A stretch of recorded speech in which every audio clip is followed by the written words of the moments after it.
ఇవ్వాలి ఇవ్వాలి. చిత్రంగా సినిమాలో ఉన్నాయి భయ్యా బంచిక్లు.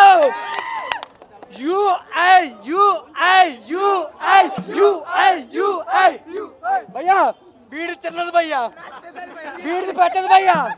కానీ చిన్నదైనా పెద్దదైనా ఏది ఏమైనా సరే బంచిక్లు కామన్ భయ్యా. సూపర్ భయ్యా, బ్లాక్ బాస్టర్ సినిమా భయ్యా. ఎన్ని ట్విస్ట్లు ఉన్నాయి, ఎన్ని ఎలివేషన్లు ఉన్నాయి భయ్యా. ఒక KGF, ఒక RRR, దీన్ని అమ్మ మొగుడు ఇంటర్ సలార్ కూడా బీట్ చేసింది భయ్యా. సినిమా చేసింది. ఒకటే కోరుకున్నాను భయ్యా గవర్నమెంట్ని,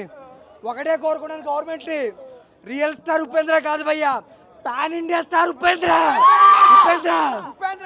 ఆస్కార్ అవార్డు ఇవ్వాలి భయ్యా, ఆస్కార్ అవార్డు ఇవ్వాలి భయ్యా. ఉపేంద్ర గారికి ఆస్కార్ అవార్డు ఇవ్వాలి భయ్యా. ఇవ్వాలా వద్దా? చెప్పు చూడండి భయ్యా. చెప్పు కొంత చెప్పు. చిన్నది పెద్దది కానీ సినిమా మాత్రం పెద్దదే. చాలా మంచి మెసేజ్. అంటే ఇంటెలిజెంట్ పీపుల్స్ అయితే 2 సార్లు చూస్తే అర్థమవుతుంది కొందరికి.